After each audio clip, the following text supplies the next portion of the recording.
Este templo de amor e de paz, que ao despertar de um novo homem nos induz, te conclama, irmão, de última hora a ingressar. Muito boa noite a todos, meus queridos irmãos, queridas irmãs, nossos irmãos que nos acompanham de casa, da internet, muito boa noite.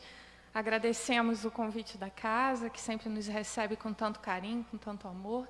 Agradecemos a presença de cada um de vocês que nos acompanham daqui, de casa. Agradecemos a espiritualidade amiga, que desde cedo trabalha harmonizando esse ambiente, nos trazendo toda essa sensação de paz, de harmonia, de fraternidade que vivenciamos dentro da Casa Espírita. E agradecer, acima de tudo, a Deus, o nosso Pai, e ao Mestre Jesus, a oportunidade de, mais uma vez, nos reunirmos, no nome dEle, para aprendermos um pouquinho mais do Evangelho redivivo, através da doutrina espírita, e hoje, especificamente, através do Livro dos Espíritos. Que Jesus nos abençoe e nos ampare a todos, nos concedendo momentos de muitos esclarecimentos, de muita paz, de muita alegria e de muita harmonia. Sejam todos muito bem-vindos. Como a Dejanira adiantou, nós tivemos que fazer uma improvisação aqui. Agradecemos a equipe CTJ, a equipe Nota 10, que correu aqui, já colocou um banner. Eu observei ali, vi que foram feitos alguns cortes, ou seja, o recurso visual nós escolhemos mais por uma questão da imagem também. Então, não se preocupem, se não der para acompanhar a leitura no todo, fiquem com a minha voz, que aí a gente vai lendo e vocês vão acompanhando. Tenho certeza que não vai nos prejudicar em nada, ao contrário.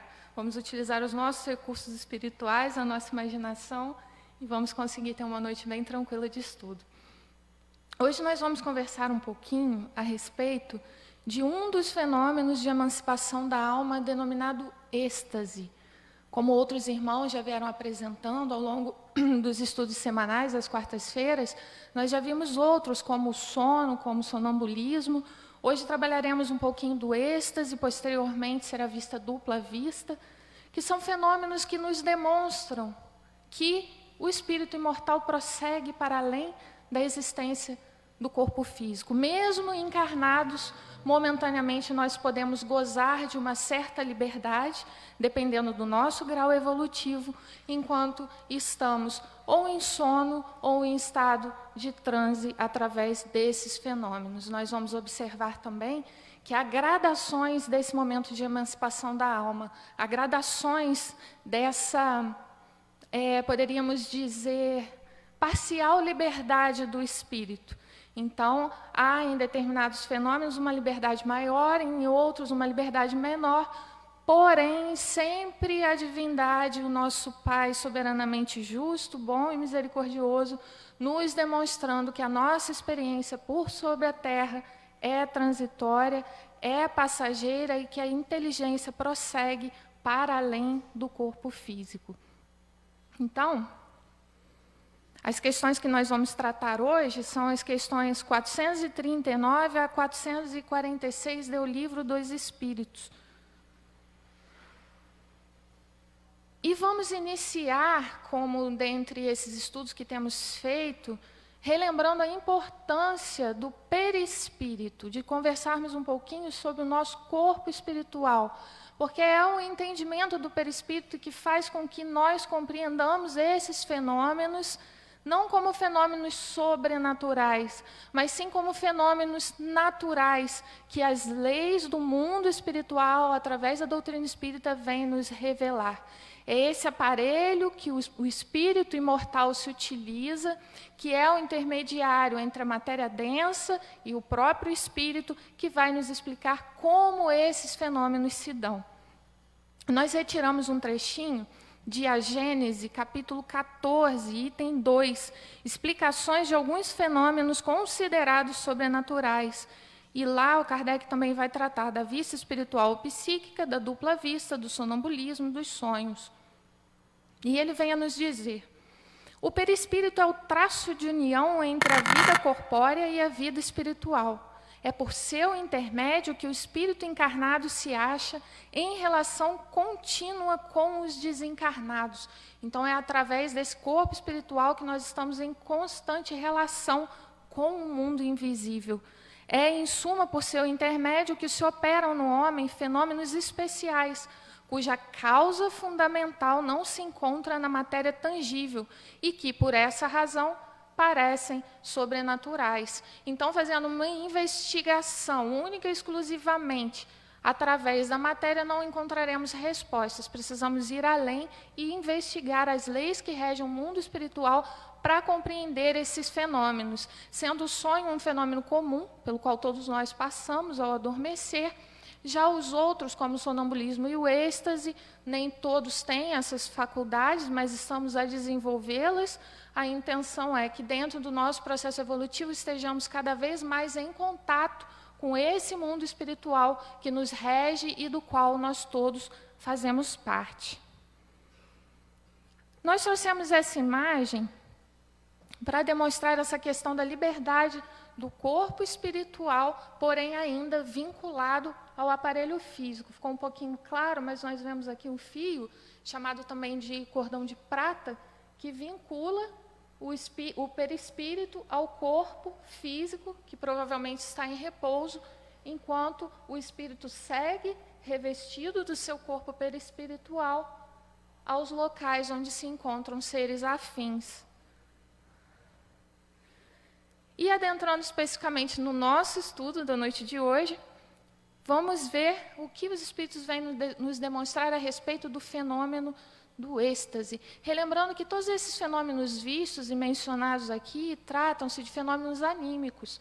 O que é isso? Fenômenos anímicos são fenômenos que se passam através da faculdade do próprio espírito, mas que podem também ser mediúnicos quando, em estado de liberdade, o espírito se encontra com outros espíritos e trazem para nós alguma mensagem, alguma informação que se nos seja necessária.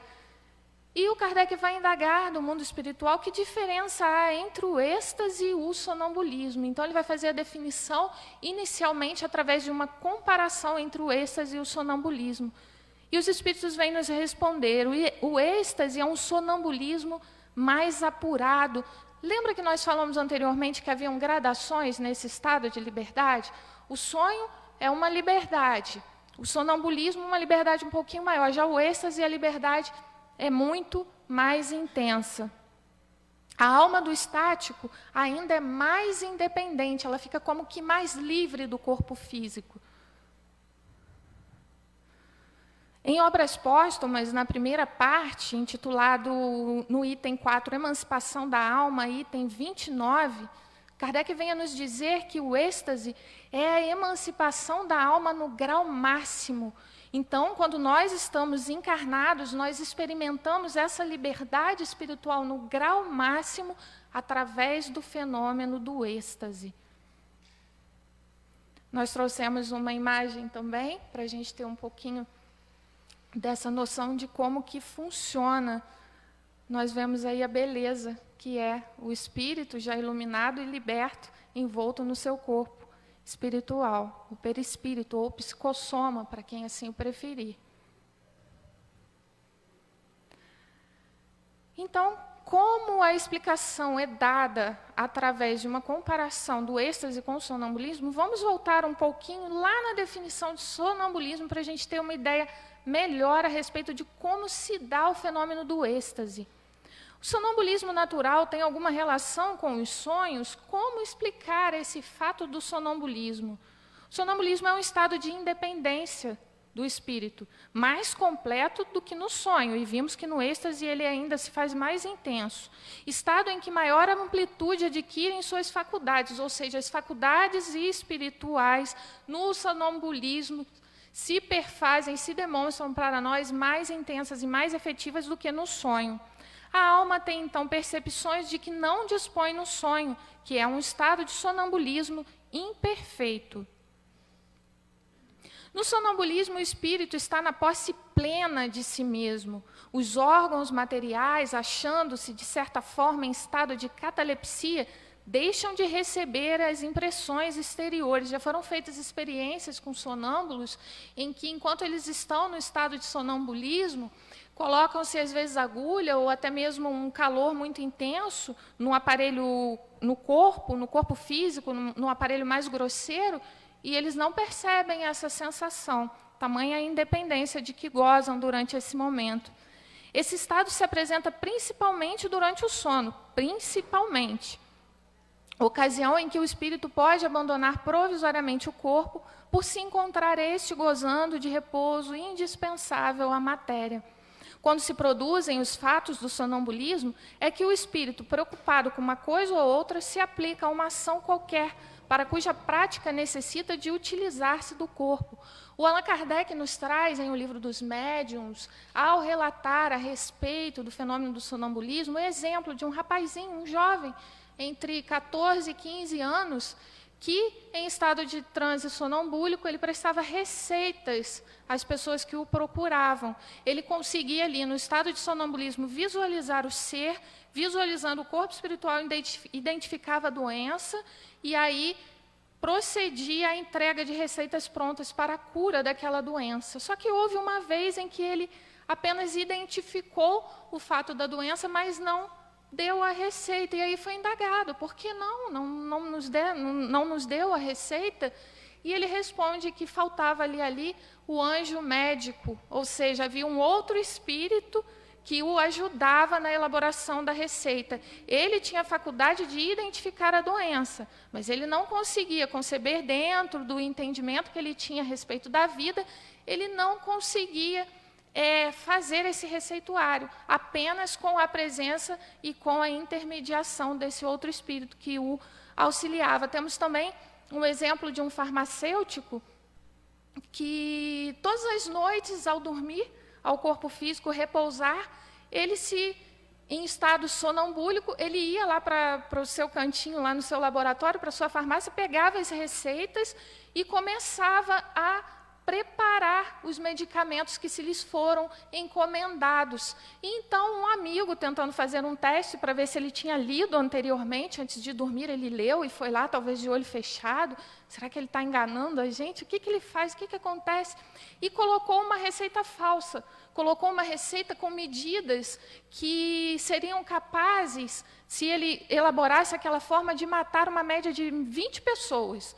E ele colocou mesmo para identificar aquele fenômeno, para ver se aquele fato era de fato real. E aí, em estado de sonambulismo, ao adormecer o corpo, ele se levanta e se utiliza do corpo como aparelho, vai para o seu laboratório, começa a fazer todas as outras fórmulas encomendadas, e quando se depara com essa específica, ele olha e fala em voz alta, com os olhos fechados, enxergando com os olhos do aparelho espiritual, ele diz: nossa, essa receita é estranha, eu acho que esse médico se enganou, vou deixá-la para amanhã, vou primeiro entrar em contato com ele. E aí o amigo percebe que realmente ele estava ali em estado sonambúlico, porque estava lúcido, sabia exatamente o que estava fazendo, e então não efetuou aquela receita por considerá-la incabível ali naquele momento. Serve-se então deste aparelho físico, não é? Como se serve de uma mesa ou de outro objeto material no fenômeno das manifestações físicas, ou mesmo como se utiliza da mão do médium nas comunicações escritas. Então, o sonâmbulo ele pode também se utilizar do corpo para realizar determinadas tarefas. Nos sonhos de que se tem consciência, os órgãos, inclusive os da memória, começam a despertar. Recebem imperfeitamente as impressões produzidas por objetos ou causas externas e as comunicam ao espírito, que então também em repouso só experimenta do que lhe é transmitido. Sensações confusas e a miúde, repetidas vezes, desordenadas, sem nenhuma aparente razão de ser, mescladas que se apresentam de vagas recordações, quer da existência atual, quer de anteriores. Então, ele vem nos demonstrar aqui, às vezes, a perturbação que acontece nós vivenciamos, muitas das vezes, no plano espiritual, situações que, ao retornar ao corpo físico, nós não conseguimos identificar exatamente aquilo que nós vivenciamos. Até por uma questão também de diferença de planos.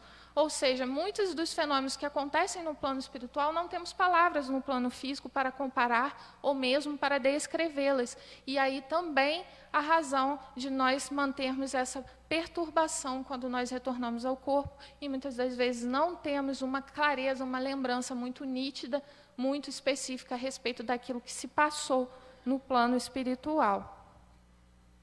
Facilmente, portanto, se compreende por que os sonâmbulos nenhuma lembrança guardam do que se passou enquanto estiveram no estado sonambúlico. E porque os sonhos de que se conserva a memória, as mais das vezes, não têm sentido. Digo as mais das vezes porque também sucedem serem a consequência de lembrança exata de acontecimentos de uma vida anterior e até, não raro, uma espécie de intuição do futuro. Então, enquanto o espírito goza de uma certa liberdade, ele pode ter contato, sim, dependendo do grau evolutivo em que se encontra, se lhe for permitido e se lhe for necessário, ter contato com lembranças de vidas pregressas ou mesmo intuições a respeito do seu futuro. É perfeitamente possível e trata-se de um fato extremamente natural, explicado pelas leis que regem o mundo espiritual. O espírito do estático penetra realmente nos mundos superiores? Kardec quer saber se o estático ele vai lá nos mundos superiores.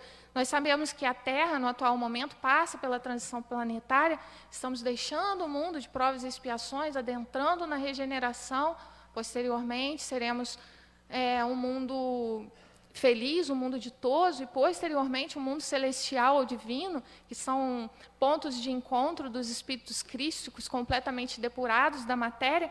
Então, o que o Kardec quer saber é se o estático, estando aqui na Terra, no mundo de provas e expiações, ao se desprender do corpo físico, acessa esses mundos superiores, em que o bem já se sobrepõe ao mal. E os espíritos vão responder: vê esses mundos e compreende a felicidade dos que os habitam, donde lhe nasce o desejo de lá permanecer. Há, porém, mundos inacessíveis aos espíritos que ainda não estão bastante purificados. Então, o estático tem, sim, contato com esses mundos superiores e goza da alegria, momentaneamente, de que os seres que lá habitam vivem. Como quando nós falávamos inicialmente que adentramos a casa espírita, em que há irradiações de seres trabalhadores do bem e que só exalam amor e paz, quando nós aqui adentramos, nós acabamos por absorver essas vibrações e nós nos sentimos mais elevados do que normalmente no nosso dia a dia. Agora imagina um estático se desprendendo do seu corpo físico, adentrando no mundo superior, onde só habitam seres em que neles o bem já se sobrepõe ao mal. E imagina a sensação de bem-estar que ele não sente. Não quero mais voltar, não. Ele quer ficar lá. Não se daria assim com a gente também? Para que voltar? Vou voltar para aquele planeta de provas e expiações, com tanta guerra, tanta violência, tanta preocupação. Ah, não, quero ficar lá. Mas o que acontece? Kardec vai nos demonstrar um pouquinho mais à frente, nas próximas questões que nós vamos fazer a leitura, que se assim acontecesse, se por lá ele ficasse, ele estaria antecipando o seu retorno ao mundo espiritual. E qual o nome disso, meus irmãos? Quando nós antecipamos o nosso retorno ao mundo espiritual, trata-se de um suicídio. Então, a única maneira, os espíritos vão dizer, dele lá não ficar, é romper os vínculos com a matéria antes do tempo. Então, ele tem essa sensação, traz essa mensagem para a gente, nos revelando que esses mundos existem e que é possível gozar de uma felicidade muito maior da que experimentamos aqui, mas a missão dele é retornar, retomar o corpo e pensar, vou trabalhar para que um dia eu tenha mérito para habitar esses mundos, mas sem me antecipar a esse fato, o que não me traria verdadeiramente uma sensação tão boa quanto aqui ele experimentou naqueles momentos de parcial liberação do seu corpo espiritual. Trouxemos mais uma imagem para ilustrar que a gente possa ter essa sensação de liberdade que é inerente à nossa própria existência. Estamos aqui transitoriamente passando por essa experiência na matéria, mas o espírito vem de uma liberdade muito maior. E nós vamos adentrar um pouquinho no assunto que será tratado mais à frente, que vocês verão aqui numa próxima quarta-feira, que é o resumo teórico do sonambulismo e do êxtase e da dupla vista. Nós vamos focar exclusivamente no êxtase para a gente tentar compreender um pouquinho melhor como se dá esse fenômeno de emancipação da alma. O êxtase é o estado em que a independência da alma com relação ao corpo se manifesta de modo mais sensível e se torna, de certa forma, palpável. No sonho e no sonambulismo, o espírito anda em giro pelos mundos terrestres. Então, quando estamos sonhando em estado de sonambulismo, estamos preocupados com as questões da Terra. No êxtase, o estático ele vai penetrar em um mundo desconhecido, o dos espíritos etéreos, com os quais entra em comunicação, sem que, todavia, lhe seja lícito ultrapassar certos limites, porque, se os transpusesse, totalmente se partiriam os laços que o prendem ao corpo. Ou seja, ele estaria ali se antecipando ao retorno à vida espiritual. Cerca-o, então, resplendente e desusado fulgor, inebriam-no harmonias que na terra se desconhecem, indefinível bem-estar o invade, goza antecipadamente da beatitude celeste e bem se pode dizer que pousa um pé no limiar da eternidade. Sensação maravilhosa que o estático tem. No estado de êxtase, o aniquilamento do corpo é quase completo, ele quase já não tem mais vinculação com o corpo. Fica-lhe somente, pode-se dizer, a vida orgânica. Sente-se que a alma se lhe acha presa unicamente por um fio, que mais um pequenino esforço quebraria sem remissão. Então, ele fica com uma liberdade quase que completa. Ele experimenta, mesmo encarnado, quase que a liberdade plena do espírito imortal. Nesse estado desaparecem todos os pensamentos terrestres, cedendo lugar ao sentimento apurado que constitui a essência mesma do nosso ser imaterial. Esquece as preocupações da terra, está pleno de si. Inteiramente entregue a tão sublime contemplação, o estático encara a vida apenas como paragem momentânea, considera os bens e os males, as alegrias grosseiras e as misérias deste mundo, quais incidentes fúteis de uma viagem, cujo termo tem a dita de avistar. Ou seja, ele começa a olhar a vida na Terra realmente como algo transitório, como apenas um degrau na sua evolução infinita. Dá-se com os estáticos o que se dá com os sonâmbulos. Mais ou menos perfeita podem ter a lucidez, e o espírito está mais ou menos apto a conhecer e compreender as coisas, conforme seja mais ou menos elevado, dependendo do grau de elevação, mais ele vai usufruir. Muitas vezes, porém, há neles mais excitação, e aqui está o perigo, do que verdadeira lucidez, ou melhor, muitas vezes a exaltação lhes prejudica a lucidez. Daí o serem frequentemente suas revelações um misto de verdades e erros, de coisas grandiosas e coisas absurdas, até ridículas. Dessa exaltação, que é sempre uma causa de fraqueza quando o indivíduo não sabe reprimi-la, espíritos inferiores costumam aproveitar-se para dominar o estático, tomando com tal intuito aos seus olhos aparências que mais o aferram às ideias que nutrem no estado de vigília. Há nisso um escolho, ou seja, um atrapalho, mas nem todos são assim. Nem todos os estáticos se deixam levar pelas sensações e acabam trazendo informações, muitas vezes, fantasiosas. Cabe-nos tudo julgar friamente e pesar-lhes as revelações na balança da razão. Porque o que acontece, meus irmãos? Vamos pegar um exemplo de um indígena que nunca teve contato com o nosso chamado mundo civilizado. E aí, se lhe é feito um convite, vamos passear numa grande cidade. Ele sai daquele mundo em que vivia única e exclusivamente com a natureza, os seus parâmetros, os seus métodos de vida, a sua linguagem completamente diferente daqueles outros seres que habitam uma grande cidade. E aí ele vê aviões cruzando os ares, ele vê televisores passando imagens de seres, ele vê os corpos diferenciados dos seus irmãos que usam roupas e ele não usa, ele vê arranha-céus cruzando os ares, seres habitando esses arranha-céus, vê os carros trafegando pela rua, e aí então ele retorna para a sua tribo, e lá ele vai contar do que viu, como ele há de fazê-lo. Como ele há de explicar um avião nos céus, um pássaro de pedra, para ele é real. O que ele viu, tudo ali aconteceu, foi real. Mas o como ele vai transmitir para os seus irmãos estará dentro da vivência e do vocabulário que ele tem acessível a ele. Então, daí a confusão que muitas vezes se faz, o estático ao explicar mundos que contêm uma felicidade que nós ainda não conhecemos, que contém formas que nós ainda não vimos. Então, ao trazer para a nossa realidade aqui palpável, para o nosso atual estágio evolutivo, muitas das vezes se nos parece uma ilusão. E aí, o Kardec nos lembra sempre de pesarmos na balança da razão e do bom senso as revelações feitas pelos nossos irmãos em estado de êxtase. Mais uma imagem para ilustrar essa parcial liberdade que nós experimentamos. Questão 441. Quando o estático manifesta o desejo de deixar a Terra, ele fala sinceramente, não o retém um instinto de conservação. Quando ele quer ficar lá, ele está falando realmente sério. Um instinto de conservação, de se manter vivo no corpo, não vai retê-lo. Isso depende do grau de purificação do espírito.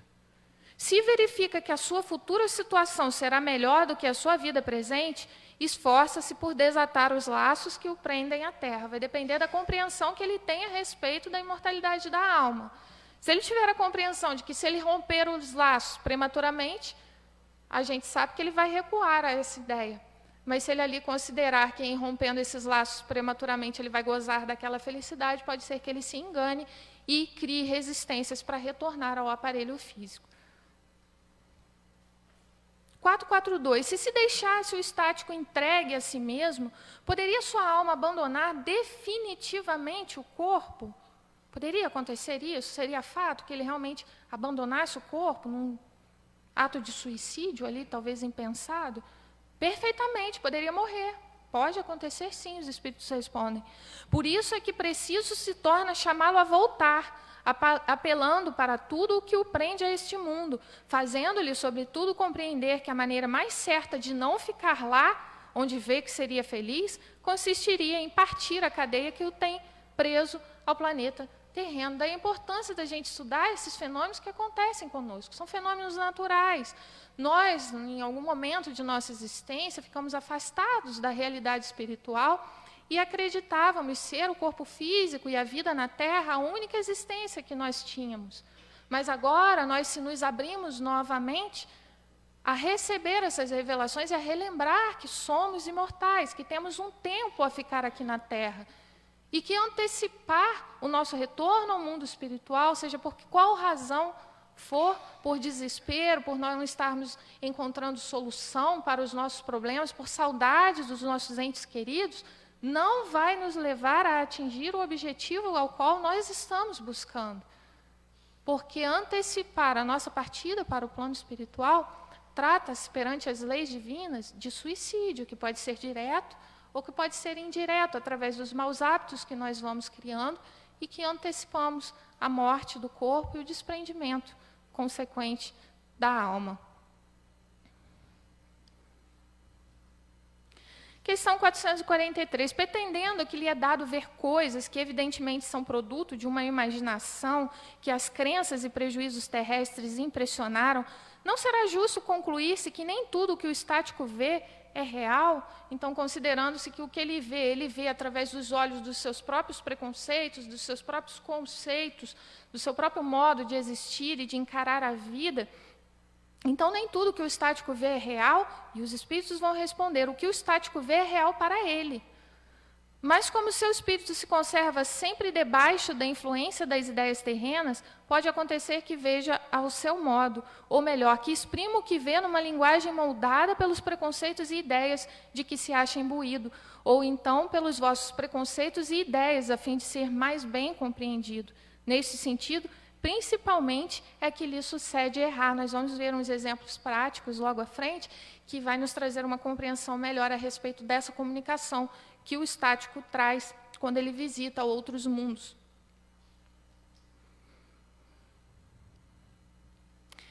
Que confiança se pode depositar nas revelações dos estáticos? Mais uma vez, Kardec insiste. Podemos confiar nas revelações dos estáticos e se podemos, com qual grau de confiança? O estático está sujeito a enganar-se muito frequentemente, sobretudo quando pretende penetrar no que deva continuar a ser mistério para o homem, porque então se deixa levar pela corrente das suas próprias ideias ou se torna joguete de espíritos mistificadores que se aproveitam da sua exaltação para fasciná-lo, forçar uma revelação que nós não ainda estamos no momento de recebê-lo, forçar determinadas situações para impressionar os ouvintes. Tudo isso pode levar o estático a se enganar e a ser objeto de espíritos que ainda sofredores ou ainda não levando a vida a sério como deve ser levada, muitas das vezes vão enganá-lo e fazê-lo realmente passar por algumas situações ridículas que vão fazer com que outros seres que possam crer nele também se deixem levar por essas situações, e aí a responsabilidade dele a respeito daquilo que propaga. Em O Céu e o Inferno, no capítulo 4, denominado O Inferno, essa é uma obra magnífica do Allan Kardec, que ele vai desmistificando essas questões de céu, de inferno, nos demonstrando que não são necessariamente espaços localizados, que não existe o inferno eterno, e sim zonas umbralinas em que os nossos irmãos sofredores passam por estágios purificadores para depois retomarem as suas vidas. Ele vem nos trazer um exemplo de êxtase vivido pela Teresa de Ávila. E ele vai trazer isso no item 12, no esboço que ele faz do inferno cristão. Ele trata anteriormente do inferno pagão, fala a respeito do limbo, e aí ele vem falar do inferno cristão. Ou seja, Teresa de Ávila, ao adentrar nessa situação, ela já trazia aquele conceito daquele inferno eterno, onde existem seres diabólicos, eternamente destinados ao mal, que o Kardec vem nos dizer que trata-se de irmãos sofredores, transitoriamente passando por essas situações. Então, vamos ver a visão que ela teve e como ela vai relatar. Aqui, no caso, ela não está visitando o mundo superior. Provavelmente, ela passou por uma zona umbralina e vem nos trazer o seu relato de acordo com as crenças, com os conceitos, com os preconceitos que ela vivenciava enquanto estava encarnada. E ele vai nos dizer, desse número a Santa Teresa, dir-se-ia pela narrativa da santa que há uma cidade no inferno. Ela aí viu, pelo menos, uma espécie de viela comprida e estreita, como essas que abundam em velhas cidades, e percorreu-a horrorizada, caminhando sobre o lodoso e fétido terreno, no qual pululavam monstruosos répteis. Foi, porém, detida em sua marcha por uma muralha que interceptava a viela, em cuja muralha havia um nicho onde se abrigou, aliás, sem poder explicar a ocorrência. Era, diz ela, o lugar que lhe destinavam se abusasse em vida das graças concedidas por Deus em sua cela de Ávila. Então, caso ela abusasse das graças concedidas por Deus, diziam a ela que ela seria destinada a ficar eternamente nesse local. Apesar da facilidade maravilhosa que tivera em penetrar esse nicho, não podia sentar-se ou deitar-se, nem manter-se de pé, tampouco podia sair. Essas paredes horríveis, abaixando-se sobre ela, envolviam-na, apertavam-na, como se fossem animadas de movimento próprio. Parecia-lhe que a afogavam, estrangulando-a, ao mesmo tempo que a esfolavam e retalhavam em pedaços. Imagina que situação! Ao sentir queimar-se, experimentou igualmente toda a sorte de angústias. Sem esperança de socorro, tudo era trevas em torno de si. Não podia gritar o nome de Deus e pedir auxílio ali, posto que, através dessas trevas, percebesse, não sem pavor, a hedionda viela em que se achava, com a sua inunda vizinhança. Este espetáculo era-lhe tão intolerável quanto os apertos mesmos da prisão. Poderíamos perguntar como há homens que têm conseguido ver essas coisas em êxtase, se elas de fato não existem. Kardec está dizendo para nós. Então, se essas coisas de fato não existem, como que essas pessoas veem essas coisas? Não cabe aqui explicar a origem das imagens fantásticas, tantas vezes reproduzidas com visos de realidade. Diremos apenas ser preciso considerar, em princípio, que o êxtase é a mais incerta de todas as revelações, porquanto o estado de sobreexcitação nem sempre importa um desprendimento de alma tão completa que se imponha a crença absoluta. Ou seja, mesmo ali, muito desvinculado do corpo, o espírito ainda está atrelado às suas crenças, ele não consegue se desvincular simplesmente pelo estado de êxtase, por passar pelo fenômeno de êxtase, não obstante o perispírito prossiga ali animado pelo espírito imortal, ele não se desvincula das crenças que tem simplesmente porque ele se deparou com outros mundos, com outras situações, denotando muitas vezes o reflexo de preocupações da véspera. Ele leva consigo as suas preocupações. As ideias com que o espírito se nutre e das quais o cérebro, ou antes o invólucro perispiritual correspondente a este, ou seja, o cérebro no aparelho físico e aquele órgão que se lhe corresponde no corpo espiritual, conserva a forma ou a estampa, se reproduzem amplificadas como uma miragem, sob formas vaporosas que se cruzam e se confundem e compõem um todo extravagante. Os estáticos de todos os cultos religiosos, de todas as crenças, sempre viram coisas em relação com a fé de que se presumem penetrados, não sendo, pois, extraordinário que Santa Teresa e outros, tal qual ela, saturados de ideias infernais, pelas descrições verbais ou escritas, hajam tido visões que não são, propriamente falando, mais que reproduções por efeito de um pesadelo. Um pagão fanático teria antes visto o Tártaro e as Fúrias, ou Júpiter, no Olimpo, empurrando o raio. Então, cada um vai ver de acordo com aquilo que leva de si. Teresa de Ávila, estudando na sua crença religiosa, tinha noção de um inferno eterno, em que as almas eram destinadas e de lá não poderiam sair nunca mais, porque considerava-se que, considera-se ainda em algumas doutrinas religiosas, que nós só viemos à matéria uma única vez, e dentro do que fazemos aqui, o nosso destino está traçado para todo o sempre, o que a doutrina espírita vem nos revelar que não, o que não fizemos nessa existência, embora tenhamos dado o nosso melhor, prosseguir-se-á em outras, porque a evolução é infinita, em uma única existência por sob a Terra, não teríamos capacidade de angariar todo o conhecimento e toda a elevação moral a qual todos nós estamos destinados.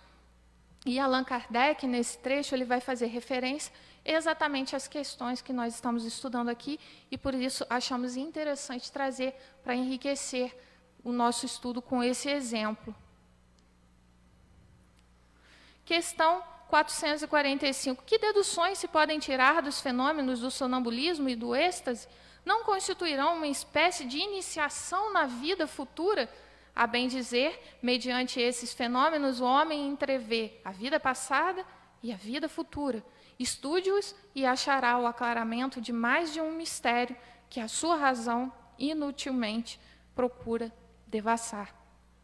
Então, os espíritos convidam a Kardec, a todos nós, a estudarmos esses fenômenos para a gente compreender o que se passa com a gente enquanto estamos vivenciando a nossa existência aqui na Terra, o que vivenciamos anteriormente, o que se nos espera nas nossas vidas futuras, dependendo exatamente das escolhas que nós estamos fazendo agora.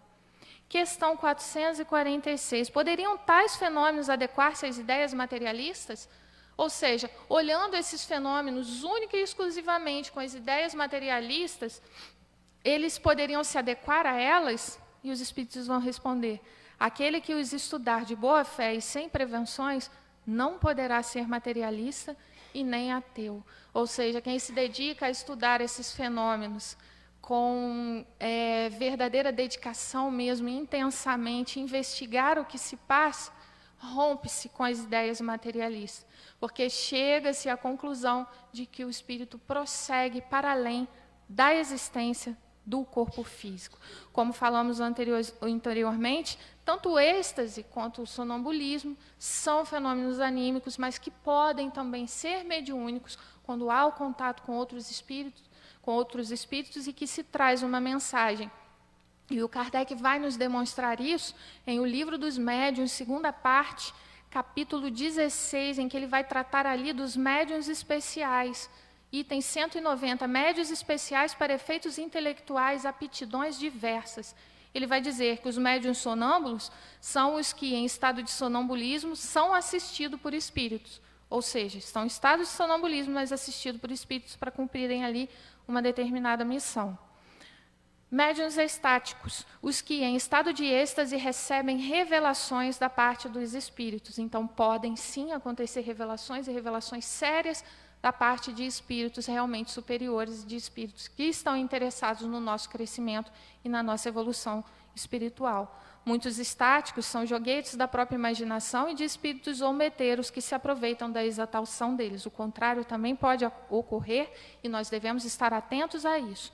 São raríssimos os que mereçam inteira confiança. Dado ao estágio evolutivo da maioria dos habitantes da Terra, é raro que se encontre, diz o Kardec, um estático que vai trazer toda essa pureza da revelação que se lhe incumbe.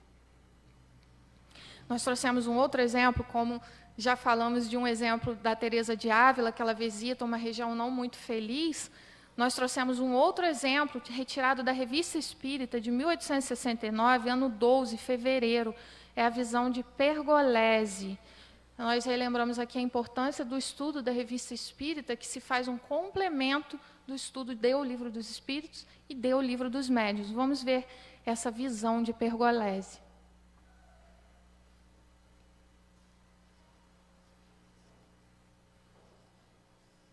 Eu vou fazer aqui a leitura para vocês, e eu considerei importante trazer a leitura na íntegra, porque ele vai relatar todas as gradações do que acontecia com Pergolesi, o ele tentar alcançar o mundo espiritual e não conseguir até o que de fato acontece, que ele acessa esse mundo espiritual e nos traz uma música que muitos de nós aqui, tenho certeza, conhecemos, já ouvimos, enquanto professávamos a crença religiosa do catolicismo, ou muitos que ainda possam vir a frequentar, é fato que possam já ter acessado. Visão de Pergolesi. Tem sido contado muitas vezes, e todos conhecem, o estranho caso da vida de Mozart, cujo Requiem, tão célebre, foi a última e incontestável obra-prima. A crer numa tradição napolitana muito antiga e muito respeitável, muito tempo antes de Mozart, fatos não menos misteriosos e não menos interessantes teriam precedido, se não determinado, a morte prematura de um grande mestre, Pergolesi. Essa tradição eu a ouvi da boca mesma de um velho camponês de Nápoles, essa terra das artes e das recordações. Ele a recebera de seus avós e, no seu culto ao ilustre mestre do qual falava, tinha o cuidado de nada alterar do relato. Quem está falando aqui com a gente não é o Kardec, é o Ernest Lenordet. Ele vai nos contar uma história que ele ouviu. Eu imitarei e vos direi fielmente o que ele me contou. Disse-me ele: conheceis a pequena cidade de Casória, a poucos quilômetros de Nápoles. Foi lá que, em 1704, Pergolesi veio à luz. Desde a mais tenra idade, revelou-se o artista do futuro. Quando sua mãe, como fazem todas as nossas, cantarolava junto dele as lendas rimadas de nossa terra, para adormecer il bambino, segundo a ingênua expressão das amas napolitanas, a fim de chamar para junto do berço os anjinhos de sono, disse que o menino, em vez de fechar os olhos, os arregalava, fixos e brilhantes. Suas mãozinhas se agitavam e pareciam aplaudir aos gritos alegres que escapavam de seu peito arquejante. Dir-se-ia que essa alma, apenas surgida, já estremecia os primeiros ecos de uma arte que um dia deveria cativá-la inteiramente. Então, ao fazer o canto para o Pergolesi ninar, ao invés de dormir, ele acordava, porque ficava encantado ali com as notas que a sua mãe proferia para ele. Aos 8 anos, Nápoles o admirava como um prodígio, e durante mais de 20 anos a Europa inteira aplaudiu o seu talento e as suas obras. Ele fez a arte musical dar um passo imenso. Por assim dizer, lançou o germe de uma era nova, que em breve deveria produzir os mestres que se chamam Mozart, Meyerbeer, Beethoven, Haydn e tantos outros. Perdoem-me a pronúncia, que não é muito boa.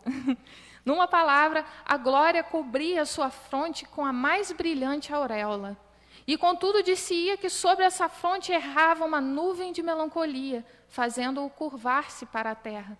De vez em quando, o olhar profundo do artista erguia-se para o céu, como que para ir procurar alguma coisa, um pensamento, uma inspiração. Quando o interrogavam, respondia que uma vaga inspiração enchia sua alma, que no fundo de si mesmo ouvia como que os ecos incertos de um canto do céu que o arrastava e o elevava, mas não podia captá-lo, e que, semelhante a um pássaro cujas asas, demasiado fracas, não o podem, à sua vontade, elevá-lo no espaço, ele caía na terra, sem ter podido acompanhar essa suave inspiração. Ele sentia ao longe o eco de uma voz sublime a convidá-lo, mas não conseguia alcançar essa inspiração. Nesse combate, pouco a pouco, a alma se esgotava. Na mais bela idade da vida, pois então tinha apenas 32 anos, Pergolese parecia já ter sido tocado pelo dedo da morte. Ele estava se consumindo ali na busca daquela inspiração. Seu gênio fecundo parecia ter se tornado estéril, sua saúde minguava dia a dia. Em vão os seus amigos lhe procuravam a causa e ele próprio não podia descobrir, nem ele sabia, estava se dando conta ali do que estava acontecendo com ele.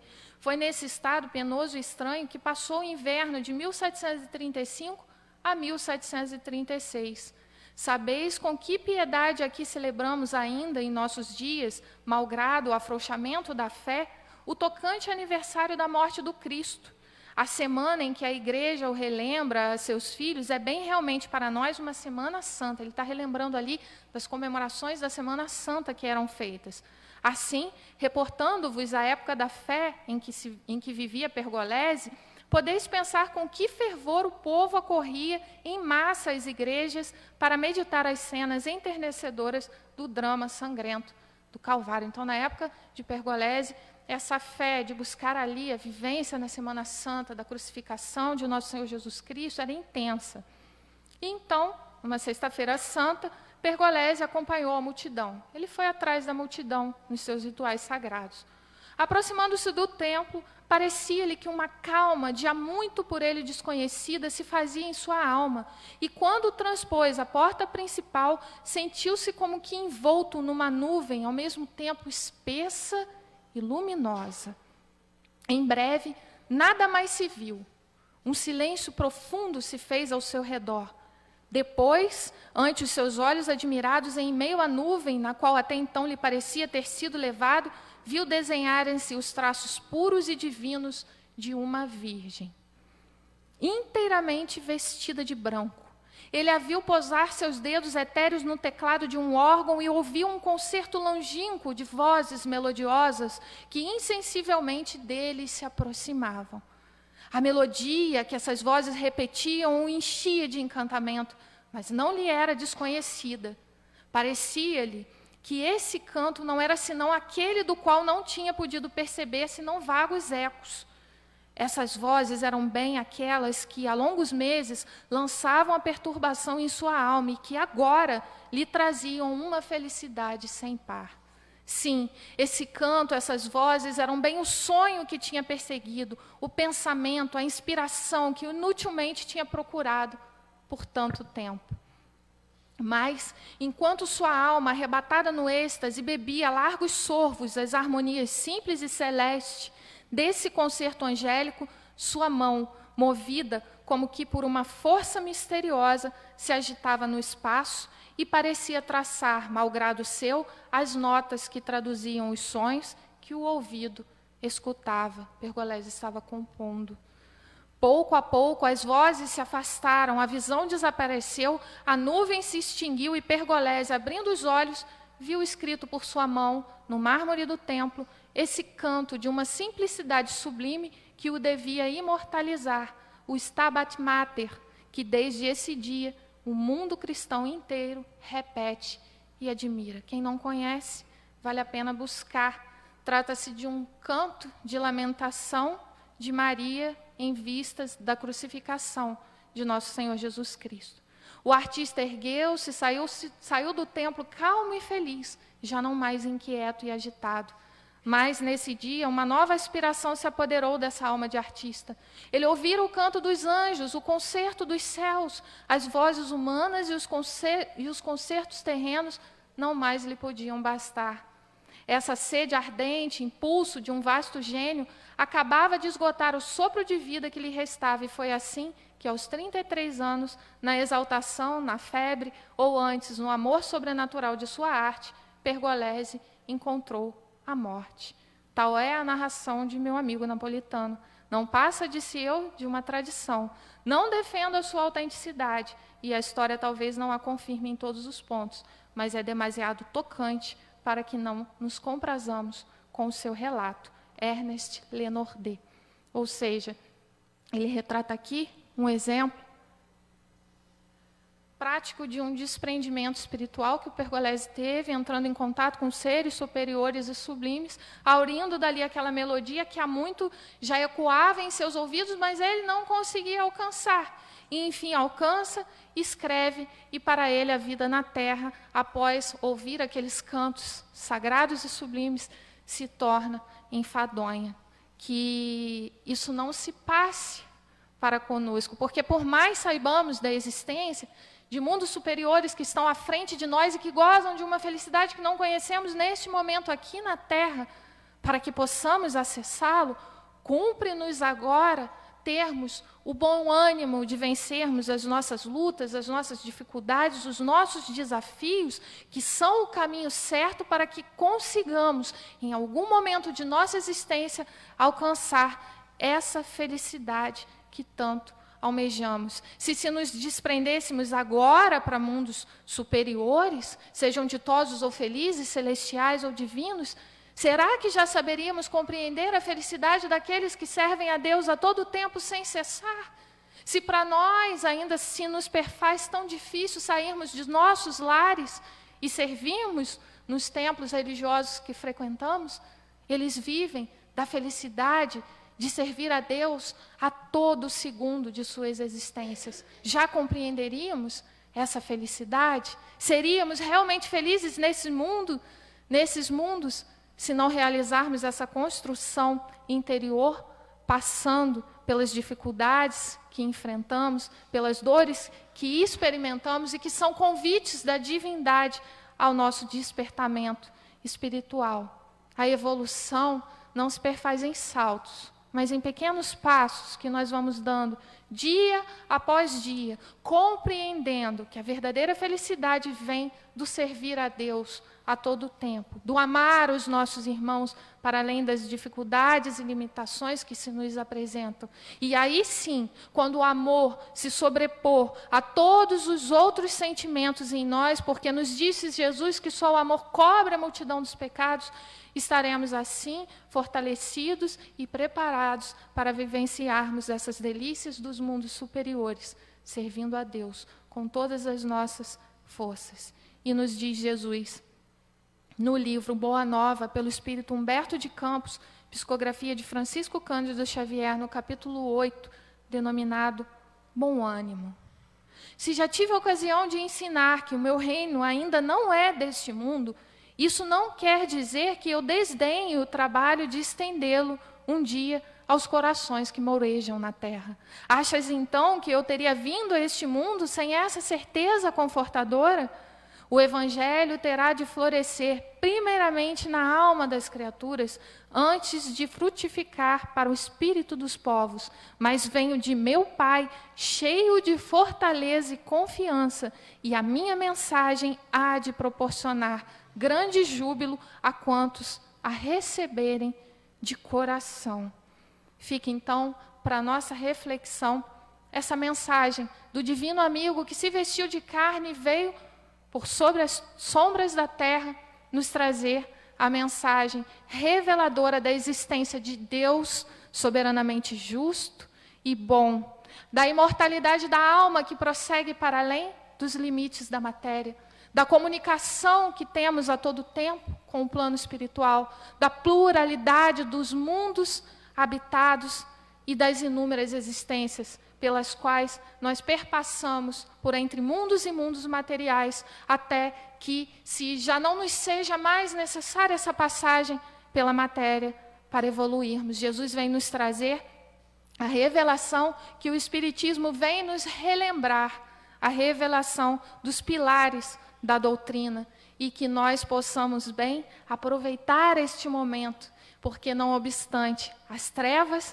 que ainda teimam em reinar por sobre a terra, a luz vem e vem com toda a força a nos convidar que sejamos os trabalhadores da última hora, aqueles que se esforçam dia e noite a cada segundo da existência para se melhorar interiormente, para que dentro em breve possamos conhecer verdadeiramente essa felicidade que Jesus nos prometeu na construção do reino dos céus que está dentro de nós. Muita paz, meus irmãos.